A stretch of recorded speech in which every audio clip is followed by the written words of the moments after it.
성도는 영생을 바라보고 영생을 추구하는 사람들입니다. 우리가 그렇습니다.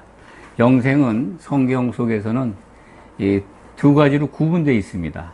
우리가 알고 있는 영생은 한 시대의 생이라고 합니다.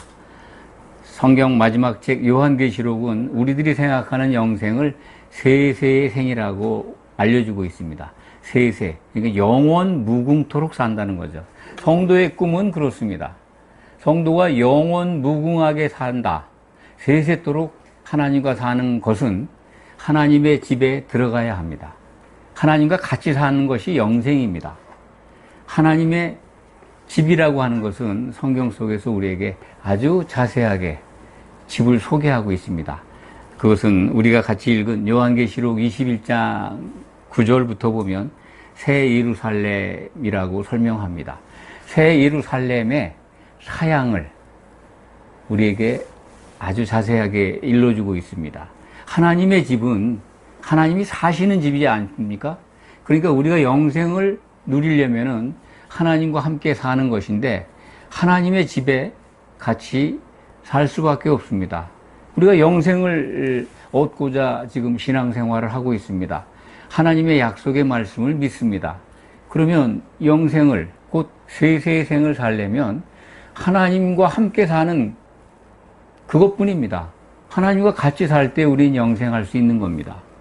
그럼 하나님과 같이 살려면 하나님 집에 들어가야 합니다. 그럼 하나님의 집이 어떤 곳인가 하는 것을 성경 마지막 책 요한계시록은 아주 자세하게 일러주고 있습니다. 이른바 하나님의 집의 모델하우스입니다. 모델하우스를 제시해 줬는데 그 모델하우스를 보려고 들질 않아요. 그냥 막연하게 전통적으로 내려오는 하늘나라, 천국은 어떤 것일까? 성경과 다른 천국에 갔다 온 분들의 간증, 천국을 체험한 이야기들, 또 사람들이 만든 창작품들이 많습니다. 천국 가는 길을 적은 유명한 책도 있죠. 철로 역정이라는 책도 있고 그와 유사한 책들이 많이 있습니다. 천국을 상상 속에서 그려낸 창작품들이죠. 하나님의 나라가 있는 곳, 그것을 천국이라고 이해를 합니다. 그 틀린 말씀은 아닙니다. 하나님이 통치하는 영역 안에 하나님의 나라가 있고 그 하나님 나라, 곧 우리가 살 집은 새 예루살렘입니다. 근데 새 예루살렘을 천국이라는 표현으로 성경은 소개하지 않습니다. 그냥 새 예루살렘이에요. 새 하늘과 새 땅만 등장시킵니다. 새 예루살렘에 들어가는 것, 그것이 바로 영생하는 길입니다. 하나님의 집인데 하나님의 집을 구약 성경에서 우리가 찾아보면은 하나님이 거하시는 곳, 곧 성전이죠. 처음에 모세의 성막으로부터 시작을 해서 이제 솔로몬 성전, 그리고 헤롯 성전까지 구약 성경을 통해서 우리가 살펴볼 수가 있는데 하나님이 임재하신 곳입니다. 구약 시대의 성전은 하나님이 영원히 사는 집은 아니죠. 그것은 이제 모형으로 보여준 것입니다. 그 구약에 나타난 성전 또는 성막, 모세의 성막, 성소, 이것은 새 예루살렘의 모형입니다. 하나님이 영원히 우리와 살고 싶어 하셨는데 그 살 집을 모델, 모형으로 보여주신 것이고 정말 우리가 이제 하나님이 약속한 대로 그분의 뜻이 이루어지면 함께 살 집은 이 모델로 계시록 21장 9절에서 적어도 27절 사이에 살펴보면 우리가 하나님과 함께 살 집은 바로 이거야 라고 보여주셨습니다. 내용을 이렇게 우리가 읽으면서 기억에 남는 분들도 있겠지만 보면은 대충 봐도 굉장히 화려하고 장엄하고 그리고 큽니다. 가장 큰 모델하우스, 가장 큰, 가장 화려한 그리고 장엄한 모델하우스가 아닌가. 사람들에게 하나님이 제시한 가장 큰 모델하우스입니다. 더 이상 인간이 이런 모델하우스를 만들 수 있을까요? 없습니다. 근데 왜 우리는 이런 거를 잘 가르침 받지 않았고 또 이것을 기억하려고 들지 않고 그냥 막연한 천국 생활만, 죽으면 천국 가서 하나님과 산다고 하는, 그래서 나름대로 그냥 믿는 분들은 천국을 상상 속에서 이해하려고 해요. 도움받는 게 있다면 창작된 문학작품들, 성경과 다른 또 비슷한 것도 있습니다만, 또 천국을 경험한 사람들의 간증, 이런 걸 또 기준합니다. 하나님이 우리와 함께 살 집을 그 정확한 사양까지, 재질까지, 거기에는 크기가 있고 넓이가 있고 또 기초를 쌓고 있는 건축 재료들의 재료의 질까지 다 공개하고 있습니다. 그 안에 무엇이 있다고 하는 것까지도 우리가 읽었습니다만, 예루살렘 성 안에는 다른 빛이 필요 없다는 겁니다. 해와 달의 빛이, 물리계의 빛이 필요 없는 세상입니다. 영적 세계의 모습인데, 하나님은 우리의 이해를 돕기 위해서 요한의 영을 통해서 보여주셨지만은, 물리계에 있는 우리가 알아보기 좋게 이해할 수 있도록 이렇게 보여주신 것 같습니다. 영계에 존재하는 모델하우스지만은 우리들이 이해하기 쉽도록, 우리들이 접할 수 있는 가장 좋은 자재들을 총동원해서 설명하고 계십니다. 그대로 이루어질 겁니다. 그런데 우리가 이제 영계에 들어가서 영의 몸을 입고 그것을 어떻게 누릴 수 있는가는 우리는 아직 잘 모릅니다. 영계에 들어가서 살아본 경험이 없기 때문에 그렇습니다. 요한계시록 21장에 우리에게 제시하신 모델하우스는 틀림없이 이루어지는 하나님의 약속이기 때문에 우리는 믿을 수 있습니다. 이걸 안 믿고 그냥 막연히 성도들은 하늘나라 가서 사는 삶을 다른 곳에서 경험과 또는 들은 이야기와 자기들이 읽은 문학 창작품들 또는 교회에서 가리키는 성경에 있지 않은 경험담, 어떠면 전통화된 이야기들, 그걸 더 중시합니다. 하나님이 왜 요한계시록을 주셨는가 하는 것은 우리가 전에 많이 말씀을 드렸습니다. 우리가 이것을 하나님의 이 약속이 성취되는 걸 보여줌으로써 우리가 다 잘 준비해서 이기는 자가 되라. 그러니까 이기는 자는 이것들을 다 받는다고 약속하지 않으셨습니까? 그래서 요한계시록의 그 수신자인 7교회에 주신 그 메시지 속에 꼭 다 어느 교회도 예외 없이 이기는 자는 내가 이것을 주리라고 하는 주님의 말씀을 우리가 접할 수 있습니다. 이기는 자가 되다면은 새 예루살렘 성에 적어도 생명책의 이름이 있어서 들어갑니다. 그런데 요한계시록이 우리에게 일러주는 정말 성도라면은 새 예루살렘에 들어가는 그러한 생명책의 이름이 있는 그러한 백성들보다도 더 어마어마한 우리에게 주시는 유업을 우리는 찾을 수 있습니다. 성도, 어린 양의 신부로서 단장이 된 성도들은 이 모델하우스의 기둥이 됩니다. 성벽이 됩니다. 벽옥, 하나의 벽옥으로 성벽이 둘러싸여 있는데 그게 투명해서 그 안에 성이 금으로 된 것까지 볼 수 있게 이렇게 우리에게 설명이 되고 있습니다. 오늘 말씀이 요한계시록 21장 9절부터 27절까지 말씀입니다. 이 속에 담겨 있는 하나님의 집, 또 반드시 하나님이 이것을 세우시겠다고 약속하신 새 예루살렘입니다. 성경은 새 예루살렘 성을 거룩한 성이라고 지칭합니다. 그리고 9절에 보면 그 거룩한 성은 어린 양의 아내, 신부라는 겁니다. 어린 양의 신부. 왜 어린 양이라고 표현했을까 하는 것도 한번 생각해 볼 필요가 있습니다. 먼저 그것을 말씀드리겠습니다. 어린 양은 요한계시록에서는 예수님의 이름보다도 어린 양이 더 많이 나옵니다. 어린 양, 일찍이 죽임을 당해서 피를 흘렸다는 거죠.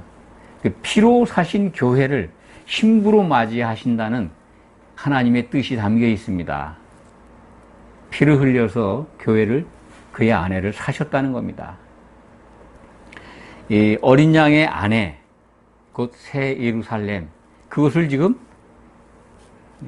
사도 요한에게 보여주고 있습니다. 성령으로라고 하는 10절의 말씀은 사도 요한의 영을 통해서 하나님께로부터 하늘에서 내려오는 새하늘이죠.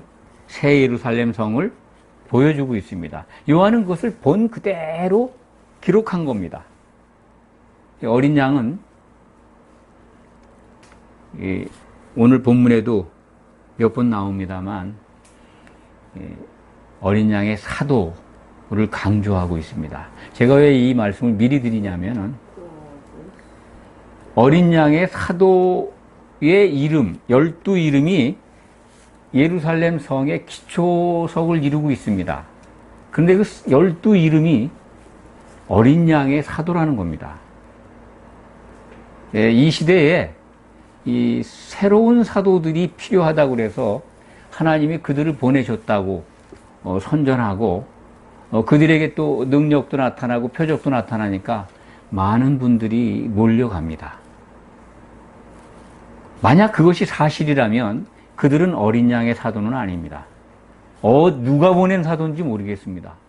어린 양이 보낸 예수님께로부터 나오지 않은 사도들이 이 시대에 나타나서 이른바 신사도 운동이라는 것을 우리나라 기독교 안에 퍼뜨리고 있고 그것을 바라보고 그것을 따르는 사람들이, 무리들이 많습니다. 그것을 가르치는 교회도 굉장히 많습니다.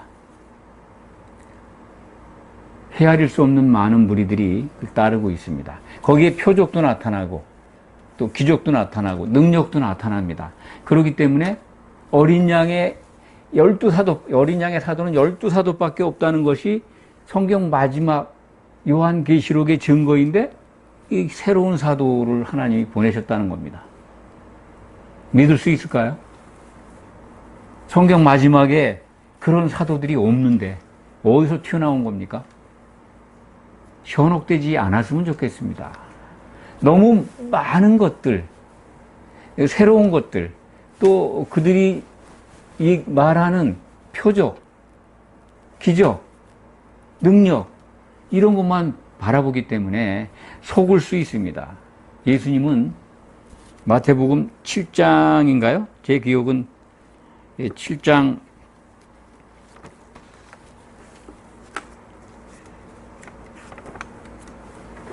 7장 마지막 부분인가 22절인가 제가 기억하는데 거기서 7장 22절 이하입니다. 거기에서 보면 이 거짓 선지자들이 나타나서 예수님이 이제 다시 오실 때의 광경이죠. 내가 주의 이름으로 귀신도 쫓아내고 능력도 행하고 했다는 겁니다. 근데 예수님이 뭐라고 말씀하십니까? 불법을 행했다는 거예요. 불법을 행하는 자들아 나를 떠나가라고. 왜 이런 예수님의 경고의 말씀은 우리가 주목해서 들으려고 하지 않습니까?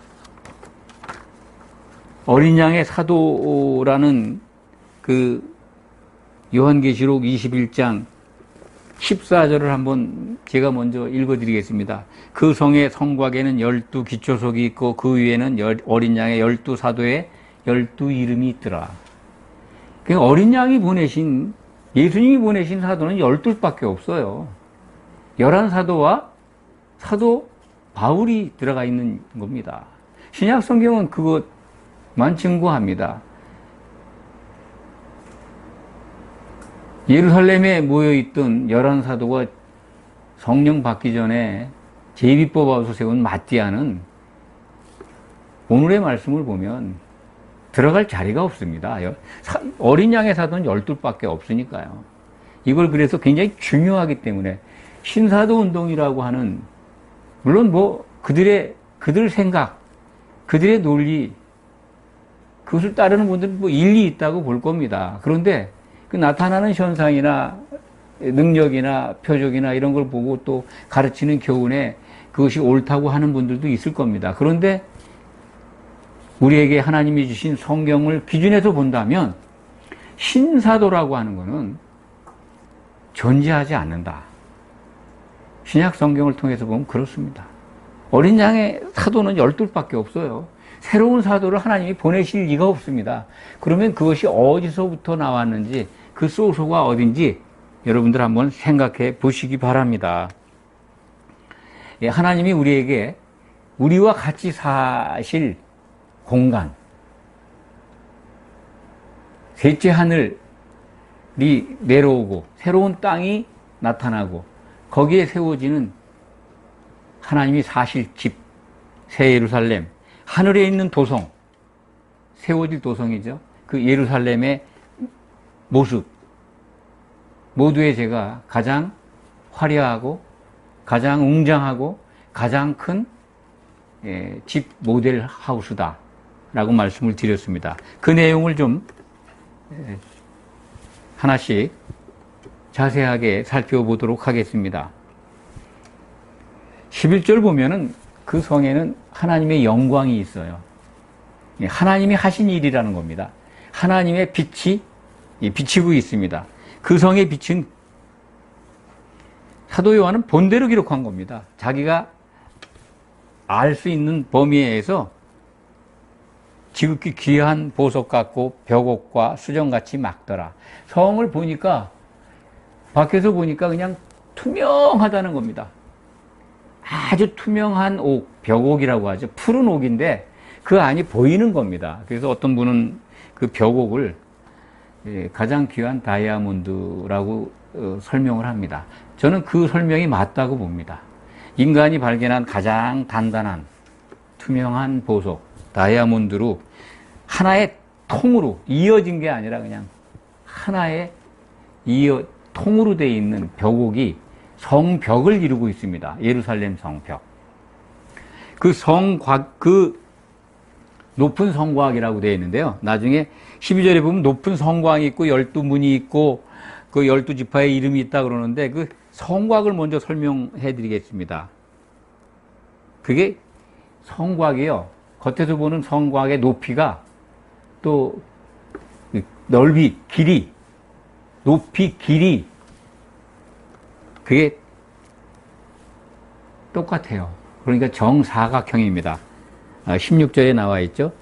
그 성은 네모가 반듯해요. 모델하우스가 아주 정확합니다. 자세하지 않습니까? 미리 다 요즘 뭐 아파트 청약하기 전에 모델하우스부터 가서 보지 않습니까? 그래서 신뢰할 만한 모델하우스이면 사람들이 청약을 하고 뭐 그걸 보기 위해서 줄도 서고 그러지 않습니까? 사람들이 만든 사람들의 집 모델하우스는 그렇게 꼼꼼하게 살펴보면서 하나님이 제시하신 하늘에 있는 그 새 예루살렘의 도성 모델하우스는 왜 그렇게 수박 겉핥시기로 봅니까? 기억하는 분들이 없어요. 이 정사각형입니다. 성이. 그런데 이게 한 12,000 스타디온이에요. 스타디온. 길이가 궁금하죠? 스타디온은 운동장을 어떻게 말합니까? 요즘 영어로 스타디움이라고 그러죠. 스타디움. 운동장. 스타디움. 운동 경기를 하는 곳. 그 스타디움입니다. 스타디온이 변해서 처음에 이제 이 그리스어는 길이를 나타내는 운동 경기의 그 길이를 나타내는 경기의 이름이었던 것 같습니다. 이 한 1스타디온이 약 185m라고 합니다. 185m. 그러니까 계산을 해보면 12,000 스타디온 정사각형의 정사각형이니까 이제 모든 면이 길이 높이가 같죠. 가로 세로 높이가 같은 겁니다. 12,000 스타디온. 제가 계산을 해보니까 2220km쯤 됩니다. 2220km. 정사각형. 이게 새 예루살렘 성에 하나님이 사실 집의 크기입니다. 그 우리가 대강 서울서 부산 가는 거 얼마입니까? 430km 되나요? 400? 어쨌든 이게 5배쯤 가는 겁니다. 서울서 부산에 5배쯤 가면 얼마나 어디 뭐 괌쯤 가나요? 어디 가는지 한 2000km 되면 괌 지나갑니까? 그 정도의 높이의 성곽을 상상해 보시기 바랍니다. 그게 투명한 벽옥으로 보이는 거예요. 그 안에 투명하게. 얼마나 큰지 아십니까, 이게? 하나님의 집이. 아니, 우리들이 살 집이. 성도들이 들어가서 살 집입니다. 쉽게 말씀드리면 그렇습니다. 하나님이 우리와 더불어 살려고 작정하시고 설계하신 하나님 하우스의 모델 하우스, 지금 여러분들 보고 계십니다. 2220km 약. 어마어마하죠. 근데 그 보니까 오늘 말씀을 보면 뭐 그 안이 정금으로, 그 성은 정금이라는 거예요. 정금. 18절에 보시면 그게 나옵니다. 그 성곽은 벽옥으로 쌓였고 한 통벽옥으로 성곽이 둘러싸였고 그 성은 정금인데 맑은 유리 같더라. 투명해서 다 보이는 거예요. 다 볼 수 있게끔. 사도 요한은 본대로 기록을 했겠죠. 성곽의 두께가 궁금하죠. 그 17절에 나와 있습니다.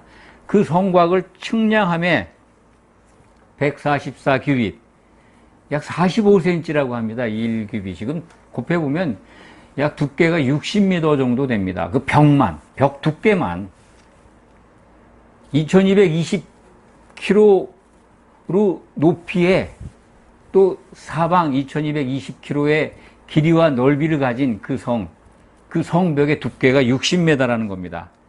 60m 한번 상상을 해보십시오. 얼마나 두꺼운 건가? 굉장히 두꺼운 겁니다. 이 두께 부피로 따지면은. 그러니까 제가 모두에 가장 크고 가장 웅장하고 가장 화려한 모델하우스다라고 말씀을 드린 겁니다. 이 성곽의 기초석을 이제 말씀을 드리죠. 그 기초석은 12 사도들을 지칭하는 12보석으로 깔려 있습니다. 그 12사도, 어린 양의 12사도의 이름이 있어요. 기초석 위에. 그럼 12사도가 하나님의 집, 완성될 새 예루살렘 성의 기초석이래요. 기초가 깔려 있는 거예요. 그러면 그 기초가 뭡니까? 신약 성경은 사도들을 기초석으로 삼아서 교회를 세우시고자 한 예수님의 뜻을 발견할 수 있는데, 사도들은 우리에게 하나님을 향해 나갈 수 있는 신약 성경을 주신 겁니다. 사도들의 이름으로. 이게 기초석이에요. 지금 우리가 만날 수 있는 기초석이고, 이것이 이제 하나님의 계획이 완성될 때 가서 보니까 어린 양의 신부로 단장이 되어 있는데, 그 신부의 바닥에는 12사도의 기초석이 깔려 있는 겁니다. 그들의 이름이 적혀 있어요. 그러면 어린 양의 12사도가 분명하잖아요. 그럼 신사도는 또 더욱 아닌 걸로 알 수가 있습니다. 그들은 어디가 있을까요? 그들이 생명책의 이름이 있어서 새 예루살렘에 들어갈 수 있었으면 좋겠습니다.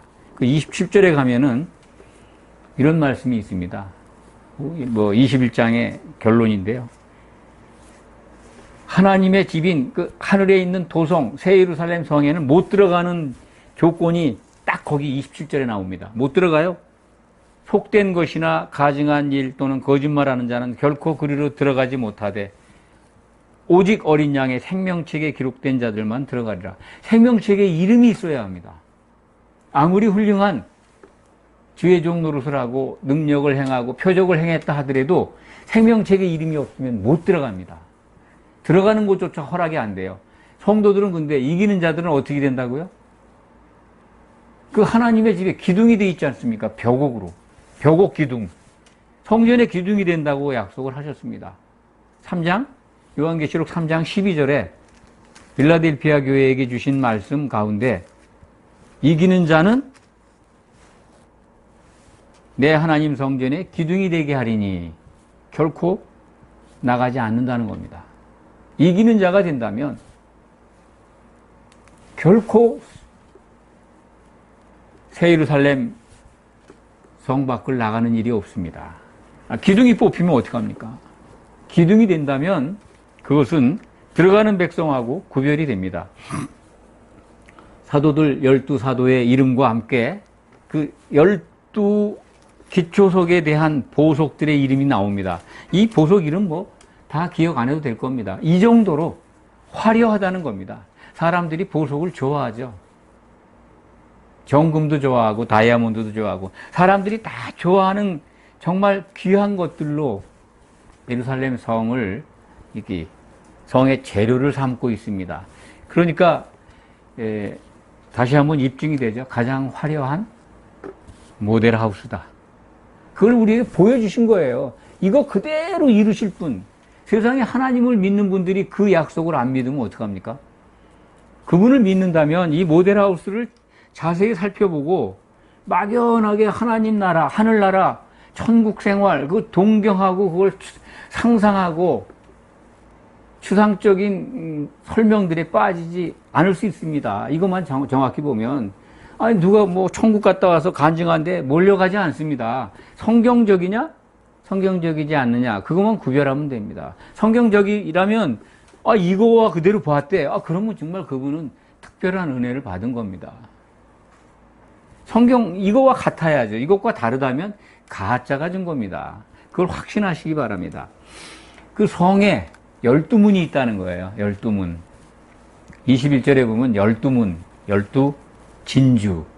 진주는 예수님을 상징하는 겁니다. 진주가 생성되는, 만들어지는 과정을 우리는 기억합니다. 상처를 싸매주는 때 생겨나는 거죠. 뭐 조개라든지. 조개가 자기에게 들어온 이물질을 둘러싸가지고 적을 방어할 때 덮어버리는 거죠. 그래서 생기는 게 진주입니다. 우리들의 허물과 죄를 덮어주신 예수님이 바로 진주지 않습니까? 또 변하지 않는 것이 정금이죠. 정금, 벽옥, 다이아몬드. 변하지 않는 것들. 이런 새 예루살렘의 모든 재료들이 하나님께 속한 것들로 다 가득 차 있습니다. 그것들로 꾸며져 있습니다. 그 문은 12진주라고 21절에 나와 있죠. 그리고 성의 길은 투명해서 예루살렘 성 안을 보니까 그 길은 정금으로 되어 있다. 유리 같은. 또 나와요. 강조해서 나오는 거죠. 다 금이라는 거예요. 얼마나 화려합니까? 그리고 이것이 정말 영계에 속해 있는데 이것이 우리가 만질 수 있는 정금인지 그건 모르겠습니다.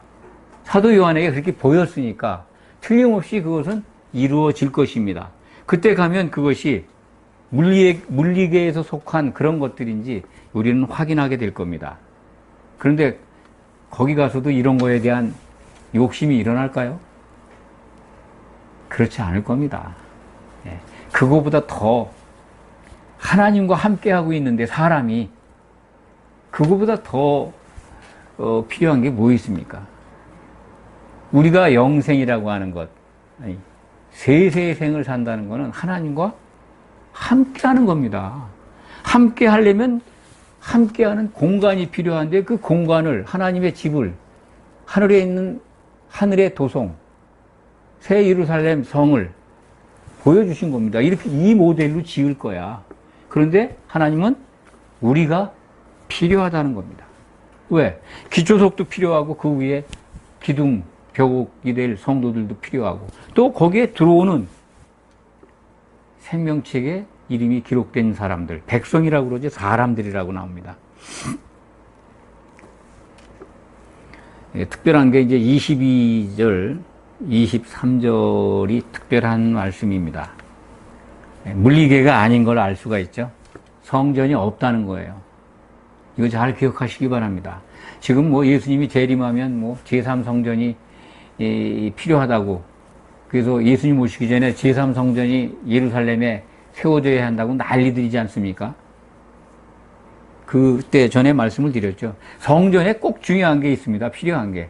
그게 휘장인데, 휘장은 예수님의 몸이에요. 그러면 성전이 세워지면 휘장도 있어야 되는데 예수님이 찢어졌는데 또 내려와서 또 십자가를 지시고 찢어야 합니까? 그런 엉터리 같은 성전 이론에 빠지지 마시기 바랍니다. 성전? 새 예루살렘에 가보니까 이제 필요 없어요. 없어요. 근데 이 하나님과 같이 있는데 죄가 있는 몸으로는 하나님과 같이 못 하지만은 어린 양의 피로 죄가 사해졌어요. 그래서 한 몸을 이룬 이기는 자가 된 성도들은 하나님과 같이 있습니다. 그래서 22절에 보면 주 하나님 곧 전능하신 이와 및 어린 양이 그 성전이심이라. 23절 그 성은 해나 달에 비침이 쓸데없고 이는 하나님의 영광이 비치고 어린 양이 그 등불이 되심이라. 물리계의 빛이 필요 없다는 겁니다. 하나님의 영광이 비치고 있어요. 그러니까 이게 물리계의 모든 처음 하늘과 처음 땅은 없어졌다 하는 걸 알 수가 있습니다. 새로운 하늘과 새 땅 위에 세워진 새 예루살렘, 하나님은 그것을 세우시기 위해서 우리를 필요로 하시고 그 새 예루살렘은 이런 것이다라고 아주 자세하게 그 사양과 모델을 보여주고 있습니다. 24절, 25절 보면 만국이 그 빛 가운데로 다니고 땅의 왕들이 자기 영광을 가지고 그리로 들어가리라. 들어간다고, 들어가고 있더라, 들어가고 있는 중이다. 그걸 보고 있어요. 요것을 굉장히 어렵습니다. 24절과 26절을 구별해서 보아야 합니다. 저는 이 만국, 곧 빛 가운데로 만국이 모든 성도들이 그 빛 가운데로 다니는데 땅의 왕들이 자기 영광을 가지고 그리로 들어간다고 그랬어요. 땅의 왕. 계시록에서 땅은 제가 계시록 강의를 하고 있습니다만 교회라고 일러드렸습니다. 교회를 이루고 있는 성도들입니다. 승리한 성도들입니다. 땅의 왕들. 뭐 왕, 임금 아닙니다. 우리가 임금입니다. 왕입니다. 왕 같은 제사장이에요. 땅의 왕들이 그리로 들어가는 영광, 자기 영광을 가지고 있어요.